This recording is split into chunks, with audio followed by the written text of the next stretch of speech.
Bonjour à tous et bienvenue à notre journal TB33.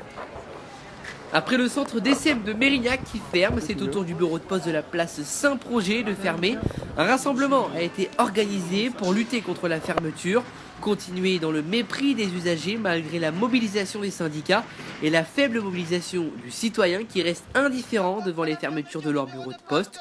Nous écoutons Virginie Rossa à la CGT et Bernard Laborel, un reportage signé Jacques Salomon.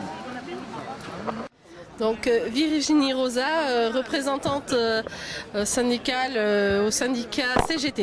D'accord. Et Bernard Laborel du syndicat Sud. D'accord. Alors, vous êtes là aujourd'hui, qu'est-ce qui se passe? Expliquez-nous. Alors le bureau est fortement menacé de fermeture, on leur a enlevé plusieurs activités et puis donc il va y avoir une réduction d'horaire dès cet été et tout ça va faire chuter, disons, la fréquentation du bureau et on sait qu'à terme ça peut amener à une fermeture du bureau. Mais pour quelle raison tous les bureaux... Pardon, vas-y. Non, non. Pour quelle raison tous les bureaux ne ferment pas et soient solidaires? Là, celui-ci va fermer, vous êtes là. D'autres bureaux tournent, et ça tourne un peu partout. Qu'est-ce qui se passe? Pourquoi ça n'arrive pas? La mayonnaise n'arrive pas à prendre? Parce que le problème, c'est notre société.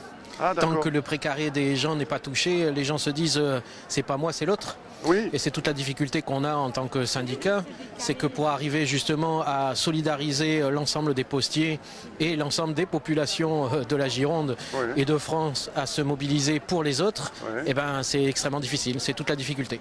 C'est ce qui fait la force de la Poste alors, tristement. Oui, c'est sûr que la Poste joue là-dessus. En plus, ce qu'elle fait, c'est qu'elle réorganise les bureaux un par un et non pas tous ensemble. Oui. Ce qui fait qu'automatiquement, faisant un par un, eh bien, elle divise. Et comme dit le vieux proverbe, diviser pour mieux régner. Là, vous avez le centre de tri de Mérignac, là où ils réparent les ordinateurs, ainsi de suite. Celui-là aussi va fermer. Donc ça fait vous qui fermez. On vient d'aller à Mérignac tout à l'heure, ça ferme aussi. Je veux dire par là soi-disant qu'ils risquent de reclasser les gens. Mais s'ils ont trop de monde, ils vont en faire quoi? Ils vont les payer à rester chez eux? Alors pour le moment, comme il y a énormément de départs à la retraite qui sont parfois organisés effectivement par la Poste, on se retrouve dans des situations où en fait il y a quand même toujours plus de départs à la retraite qu'il n'y a de personnel en fait. Donc ils vont mettre sur les autres bureaux donc les personnes qui restent, mais ça ne suffira quand même pas à combler le nombre de départs qu'il y a dans l'entreprise. D'accord. Donc là, vous êtes là aujourd'hui et vous allez suivre, je dirais, ce mouvement. Et quand ça va fermer, vous allez revenir sur les lieux pour, est-ce que je peux dire un peu d'humour ironique? Est-ce que vous allez inaugurer la fermeture? Tristement. Il est évident que nous allons suivre ce dossier comme les autres de façon très précise. Là, ce qu'on le sait, c'est que le patron ici voudrait fermer d'ici la fin de l'année. Oui.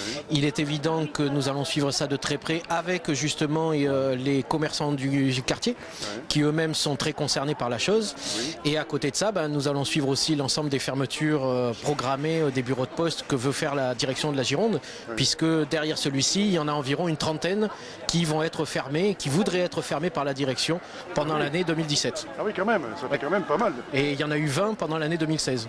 Ah oui, quand même, 20 que aucun syndicat n'a pu freiner cette hécatombe, cette hémorragie de fermeture. Les syndicats tout seuls sont entendus par la direction, mais il faut les postiers, les syndicats, les politiques et les usagers. Sans ça, les syndicats et les postiers tout seuls, on a beaucoup de mal. Et la Poste le sait. Ah d'accord, donc on peut dire qu'en Guyane, tristement, ils nous donnent une leçon de solidarité, enfin, je veux dire 37 syndicats qui arrivent à s'entendre pour pouvoir faire avancer les choses, le pays paralysé. Est-ce qu'on ne peut pas s'inspirer de la Guyane chez nous? C'est en tout cas une belle réalisation qu'ils arrivent à faire. Et effectivement, si on arrivait un petit peu à être sur cette dynamique de solidarité, de faire les choses tous ensemble, ça permettrait très certainement effectivement d'arriver à à des résultats un peu plus concrets. D'accord. Quel message fort vous avez envie de faire passer? Pourquoi pas au responsable de la Poste? Là, vous pouvez lui adresser, il va y avoir un reportage.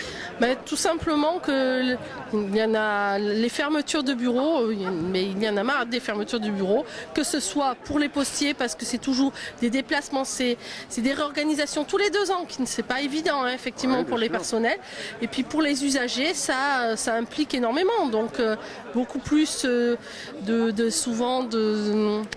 ils sont obligés de se déplacer beaucoup plus.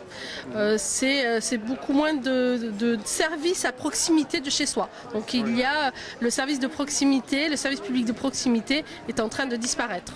Je ne sais pas si vous pouvez compléter. Moi je rajouterais un truc, c'est au niveau politique. Oui, c'est parce que M. Juppé se destinait à présider la France. Ouais. Là on se rend compte que s'il autorise la fermeture d'ici, il voulait présider la France, mais il n'est pas capable de présider pour ses administrés bordelais. Ouais. Parce que s'il ferme ici, on est quand même dans la rue Sainte-Catherine, peut-être la rue principale de tout le département, la plus connue.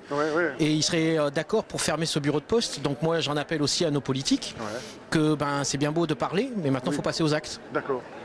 C'est bien, c'est gentil à tous les deux. Merci pour ces précieuses informations.